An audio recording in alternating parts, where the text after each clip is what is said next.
Hello everyone, welcome to the Monulo classes in the session of daily news analysis.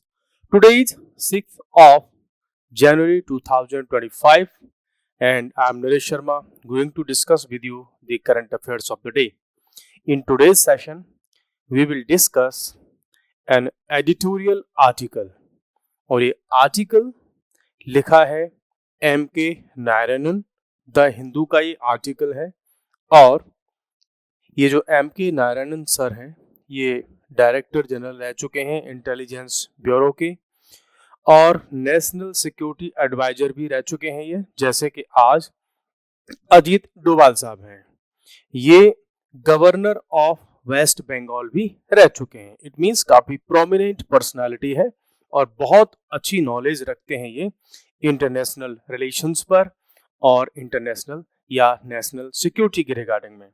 सो आज का जो article है ये मैं कहूँ तो वर्ल्ड में अभी जितने भी इंटरनेशनल अफेयर्स में इंटरनेशनल रिलेशंस में जो कुछ भी चल रहा है या लास्ट ईयर की हम बात करें कि लास्ट ईयर 2024 में क्या सिचुएशंस रही, क्या इवेंट्स रही, उसका क्या रोल रहा, फ्यूचर में उसका क्या इम्पैक्ट पड़ने वाला है। इट मींस यदि कोई पर्सन है जिसने 2024 में बहुत ज़्यादा आईआर को नहीं पढ़ा, वो इस एक आर्टिकल से वर्ल्ड की जो करंट सिचुएशन है उसका आइडिया लगा सकता है कि अभी करंट में जियोपॉलिटिक्स में क्या चल रहा है। सबसे पहले चलते हैं हम कि इंडिया की करंट पोजीशन से इन्होंने स्टार्ट किया है the outlook for India in the year ahead.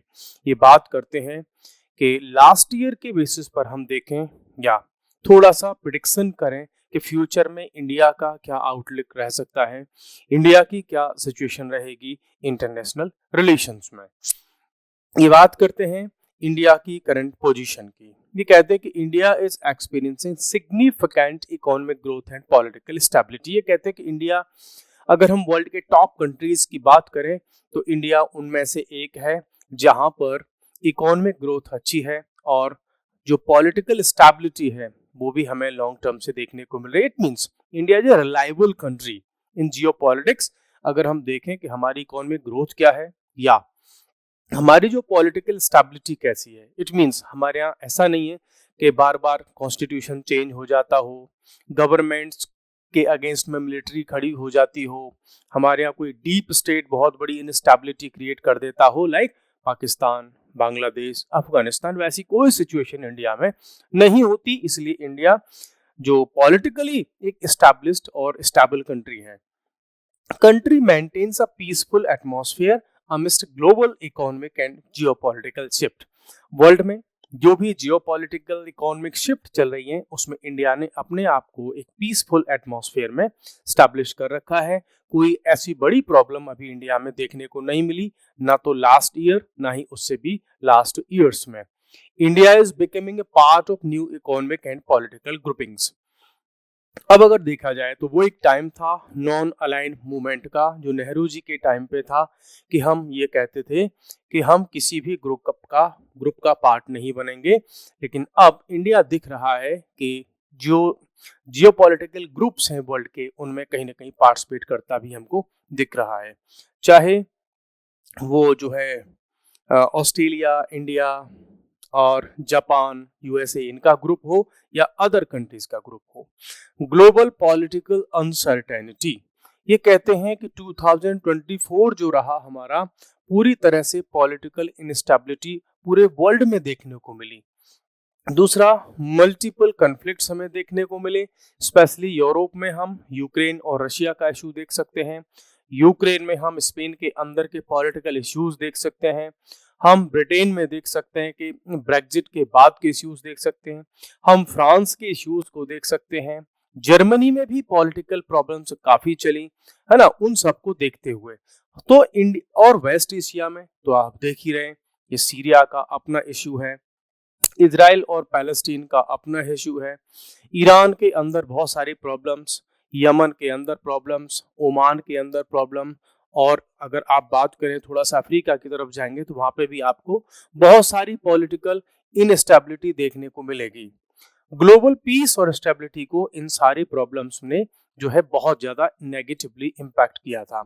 Major crisis भी हुए वर्ल्ड में, मींस चाहे वो गाजा की सिचुएशन हो या यूक्रेन की प्रॉब्लम हो, है ना, या अफ्रीका के कंट्रीज में हम सूडान, साउथ सूडान, केन्या, ऐसी कंट्रीज की बात करें तो वहां पर भी हमें पॉलिटिकल क्राइसिस देखने को मिले। हम बांग्लादेश की भी बात कर सकते हैं, अफगानिस्तान की बात कर सकते हैं, मींस कई जगह पर हमको ऐसे पॉलिटिकल क्राइसिस और इश्यूज देखने को मिले। बट इंडिया में सच कोई ऐसा इश्यू हमारे साथ में नहीं हुआ।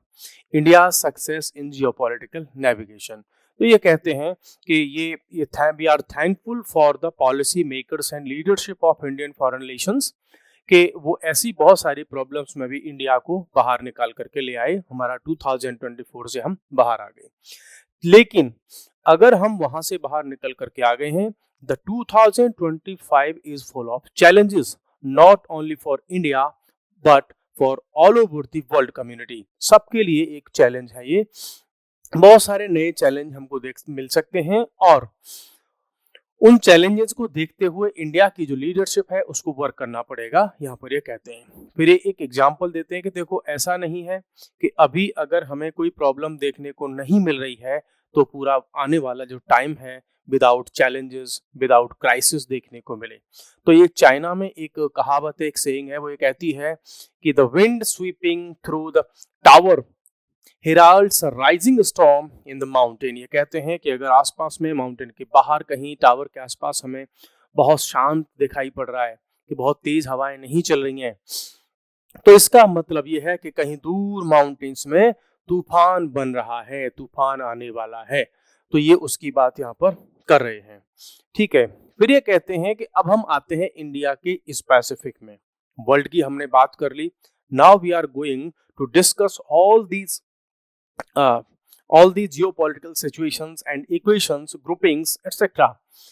इंडिया की पॉइंट ऑफ व्यू से कि इंडिया का क्या चल रहा है। इंडिया के अगर हम इंडिया और चाइना के रिलेशनशिप के एंगल से इसको मोस्टली देखेंगे कि ये कहते हैं कि देखो लद्दाख में इंडिया और चाइना दोनों के ट्रूप्स का डिसएंगेजमेंट हो गया, लेकिन नारायण सर कहते हैं कि अगर डिसएंगेजमेंट हुआ है LAC के पास तो इसका मतलब ये नहीं कि डिसएंगेजमेंट का मतलब हो कि कन्फ्लिक्ट हमारे सॉल्व हो गए।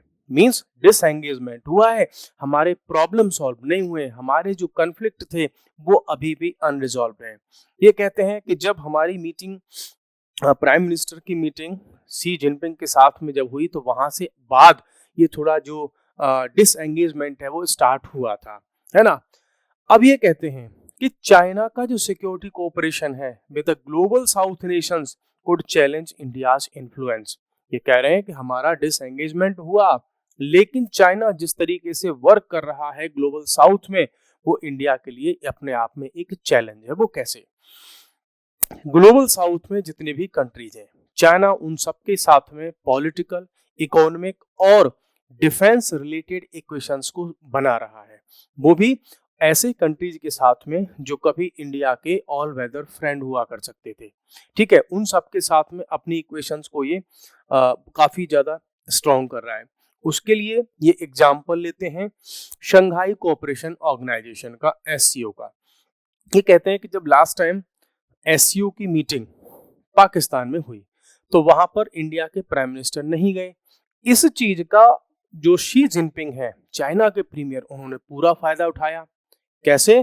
कि इंडिया के प्राइम मिनिस्टर जब वहां नहीं थे तो इन्होंने पूरा माहौल ऐसा बनाया जो कि इंडिया के अगेंस्ट में था, और चूंकि इसका हेड इस बार था पाकिस्तान तो दोनों ने मिल करके इंडिया को म्यूट करने की पूरी कोशिश की, वहां पर पूरा माहौल ऐसा बनाने की कोशिश की जो कि प्रॉपर इंडिया के अगेंस्ट में था। दूसरा ये कहते हैं कि ऐसी ही एक मीटिंग हुई एशिया पैसिफिक इकोनॉमिक कोऑपरेशन जो कि पेरू में हुई थी, है ना। वहां पर भी इसने क्या किया कि इंडिया के अगेंस्ट में ही पूरी तरह से इंडिया को म्यूट करने की अपनी इक्वेशंस बनाने की कोशिश की, और इवन यहां पर इसने क्या किया, इसमें जो एशिया पैसिफिक इकोनॉमिक कोऑपरेशन है इसने यहाँ पर जापान के साथ में भी अपने रिलेशंस को स्ट्रॉन्ग करने की कोशिश की। देखो जापान और चाइना के एंशिएंट टाइम से ही वो दोनों एक दूसरे के एनिमी कंट्री रहे हैं, लेकिन जो जापान इंडिया का अलाय है, इंडिया के साथ बहुत अच्छी पार्टनरशिप उसकी है। अब चाइना उस जापान को भी अपनी पाली में, अपने वाले ग्रुप में लाने की कोशिश कर रहा है, तो उसके रिलेशंस भी चाइना के साथ में, जापान के साथ में बहुत अच्छे होने वाले हैं म्यूचुअली, है ना। तो यहाँ पर हम देख रहे हैं कि इंडिया के लिए ये एक प्रॉब्लम का जो है सिग्नल है। अब ये बात करते हैं साउथ एशिया की। साउथ एशिया में अगर हम देखें तो इंडिया का जो इन्फ्लुएंस है साउथ एशिया में वो धीरे धीरे कम होता दिखाई दे रहा है। फॉर एग्जाम्पल हम बांग्लादेश को देख सकते हैं कि बांग्लादेश का जो शिफ्ट है वो सीधा सीधा चाइना की तरफ होते हुए हमें दिख रहा है। और अभी बांग्लादेश की जो केयर टेकर गवर्नमेंट है वो ओपनली होस्टाइल है फॉर इंडिया। तो इंडिया के अगेंस्ट में उसकी सारी एक्टिविटीज देखने को मिल रही हैं। फिर ये नेपाल और श्रीलंका की बात करते हैं कि ये कभी इंडिया के फ्रेंड हुआ करते थे, लेकिन अब इनका जो इंक्लिनेशन है, इनका जो आइडियाज हैं, इनकी जो पॉलिसी है वो प्रो चाइना होती हुई हमको दिख रही है ना। वहीं पर ये भी अब हमको देखने को मिल गया कि नेपाल और श्रीलंका ऑल वेदर फ्रेंड नहीं है, वो हमारे फेयर वेदर फ्रेंड है। मींस उनको इंडिया से जब बेनिफिट होगा तो इंडिया से दोस्ती रखेंगे, अदरवाइज वो चाइना की गोद में जाकर के बैठ जाएंगे। फिर ये भूटान का एग्जांपल देते हैं कि भूटान के जो किंग हैं अभी जिग्मे खेसर बांग्याल नामचुक, ये जो वहां के अभी किंग हैं ये भी उस तरह से इंडिया के साथ में दोस्ती को निभाने में इंटरेस्टेड नहीं दिखाई दे रहे। ये भी अपने रिलेशंस को चाइना के साथ में बैलेंस करने के इंटेंशन इनका कई बार दिख रहा है।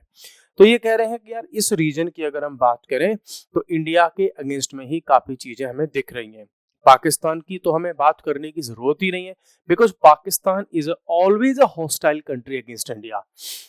फिर ये बात करते हैं अफगानिस्तान की। तो ठीक है, अफगानिस्तान में जब तालिबान का रोल नहीं आया था तो कुछ प्रो इंडिया चीजें हम देख सकते हैं वहां पे। तो अफगानिस्तान को अभी हम ना तो प्रो इंडिया ना एंटी इंडिया में कुछ काउंट नहीं कर सकते, लेकिन हाँ अभी इंडिया के फेवर में तो वो अचानक से नहीं है अफगानिस्तान। तो ये भी क्लियर हो गया, है ना। इसको हम सबको एक बार मैप पे देख लेते हैं, ठीक है, क्योंकि इन्होंने साउथ एशिया की बात की है। चाइना टोटली एंटी इंडिया है, पाकिस्तान टोटली एंटी इंडिया है, अफगानिस्तान को लेकर के बहुत ज्यादा हम सिक्योर है नहीं। दूसरा नेपाल टोटली अब चाइना की गोद में जाकर किसने बैठना स्टार्ट कर दिया। आ जाओ फिर आप भूटान पर।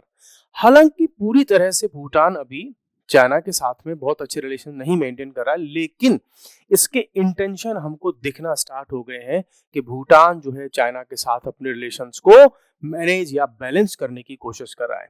बांग्लादेश टोटली इंडिया के अगेंस्ट में ही दिखाई दे रहा है, इस समय टोटली हॉस्टाइल कंट्री है इंडिया के अगेंस्ट में। तो हम देखें नॉर्थ में चाइना, इस साइड में देखो तो इस साइड में भी एंटी इंडिया, ये countries Nepal Bhutan anti India दिख रहे हैं हमको, बांग्लादेश हमको एंटी इंडिया दिख रहा है। मींस ये वाला सारा का सारा रीजन हमें एंटी इंडिया ही दिखाई दे रहा है ना। अच्छा, फिर हम बात कर लेते हैं थोड़ा सा श्रीलंका की। तो श्रीलंका के जो काफी सारे जो एग्रीमेंट्स वगैरह हैं वो चाइना के साथ में हुए हैं, चाइना के शिप्स वगैरह को भी इसने अलाउ कर दिया, बहुत सारा इन्होंने कर्ज ले रखा है। वहीं मालदीव्स, तो Maldives pro Pakistan, pro Turkey और प्रो चाइना स्टेप्स लेता हुआ दिखाई दे रहा है काफी टाइम से। तो हम कह सकते हैं कि इंडिया चारों तरफ से अभी ऐसा दिखाई पड़ रहा है जैसे कि इंडिया अभी फ्रेंडलेस हो गया है, कि हमारे आसपास में कोई दोस्त कोई फ्रेंड बचा ही नहीं है। फिलहाल हमें ऐसा दिख रहा है according to the author of this article. अब आ जाते हैं हम वेस्ट एशिया में, कि वेस्ट एशिया में क्या चल रहा है। वेस्ट एशिया में सबसे पहले बात करते हैं सीरिया की, कि सीरिया में जो पॉलिटिकल चेंज हुआ है, क्या चेंज हुआ है। जो बशर अल असद की गवर्नमेंट थी उसको, बिकॉज बशर अल असद वो शिया ग्रुप को जो है बिलोंग करते हैं, और जो अभी जो वहां के मिलिटेंट्स हैं जिन्होंने बशर अल असद की गवर्नमेंट को उखाड़ फेंका और अपना कब्जा कर लिया गवर्नमेंट पर, वो कैसा ग्रुप है, वो सुन्नी ग्रुप है। ठीक है, तो सीरिया की जो सिचुएशन है वो हमको पूरी तरह से बिगड़ती हुई दिख रही है, और जब सीरिया की सिचुएशन खराब होगी आने वाले टाइम में तो सुन्नी ग्रुप जो उसमें पावर में आया है वो हो सकता है आने वाले टाइम में टेररिज्म वगैरह को सपोर्ट करता हुआ दिखे, तो पूरे वर्ल्ड के लिए ही वो एक प्रॉब्लम की तरह दिखेगा। तो इंडिया भी उससे कहीं अनटचेबल तो नहीं बचेगा। नेक्स्ट ये बात करते हैं कि ये जो सुन्नी ग्रुप है जिसका नाम है हयात ताहिर अल शम्स, है ना। It is potential impact on the region पर देखने को मिलेंगे। ब्रॉडर रीजनल शिफ्ट की अगर हम बात करें तो अफेक्ट ईरान इन्फ्लुएंस। देखो, बशर अल असद की जो गवर्नमेंट थी वो ईरान के साथ में अच्छी खासी उनकी दोस्ती थी, है ना, और वो प्रो पैलेस्टीन था जो असद की गवर्नमेंट थी।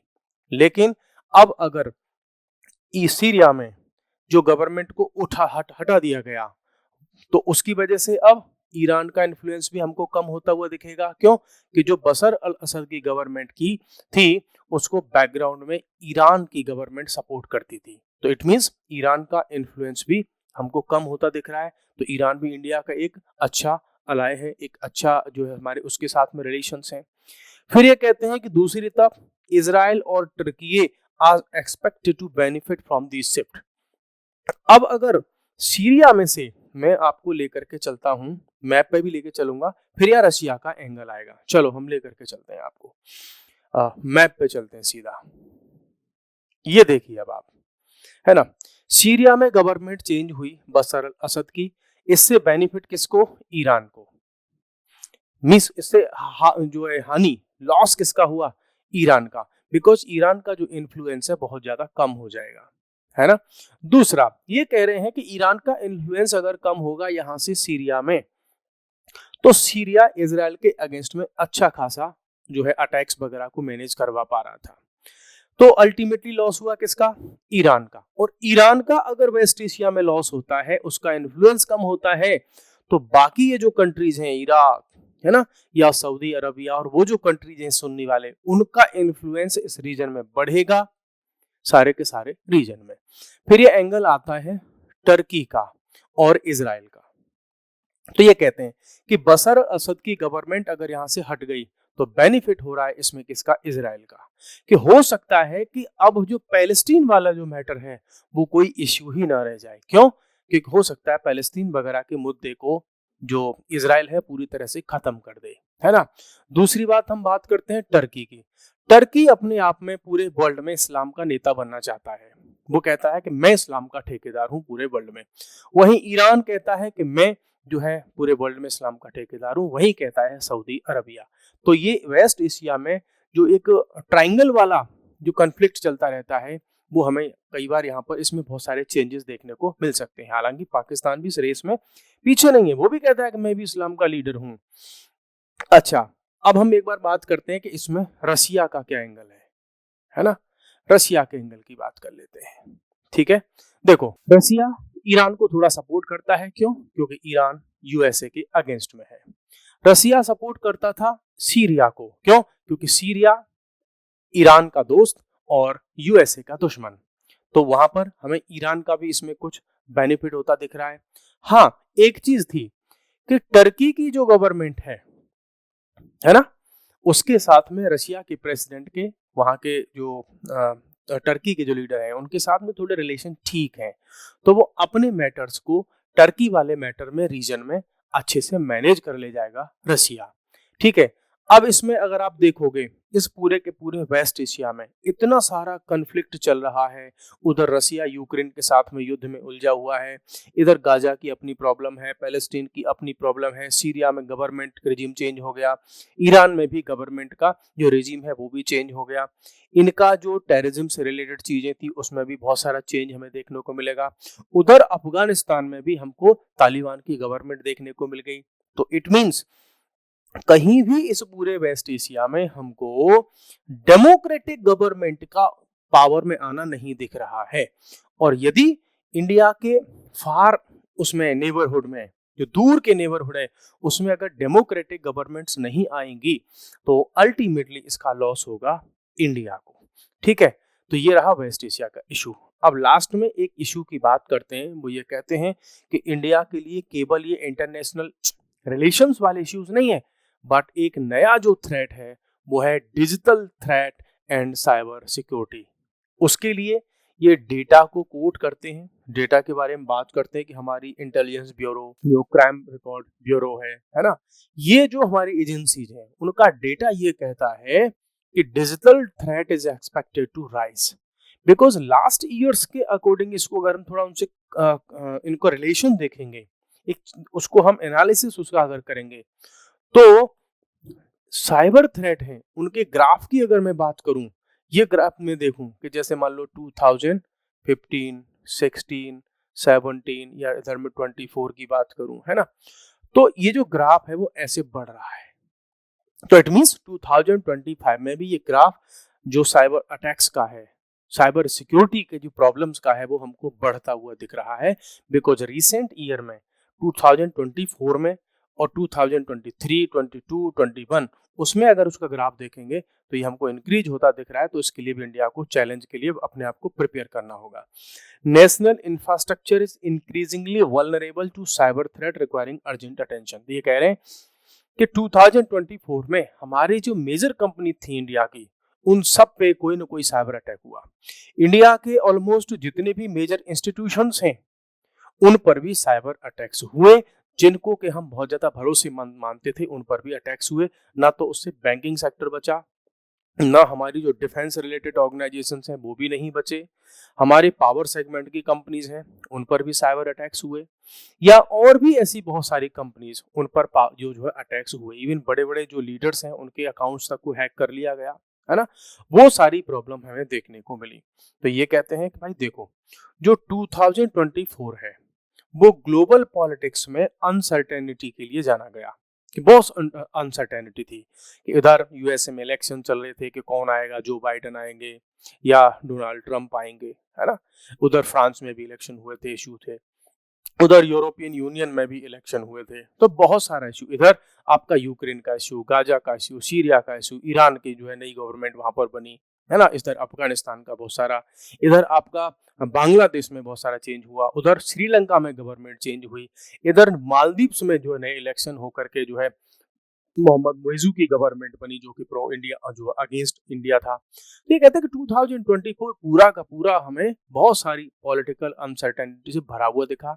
तो वैसी ही कुछ सिचुएशन हमें 2025 में आती हुई दिख रही हैं। उनके लिए इंडिया को प्रिपेयर रहना होगा, बहुत अच्छे से उनको हैंडल करना होगा। और जियो पॉलिटिकल और डिजिटल सिक्योरिटी दोनों ही हमारे लिए चैलेंज रहेंगे। उन दोनों के लिए हमारे जो लीडरशिप है, डिसीजन मेकर्स हैं, उनको बहुत अच्छे से काम करना पड़ेगा। So guys, this was for today and we will meet again in another session. तब तक के लिए bye bye, take care, thank you very much.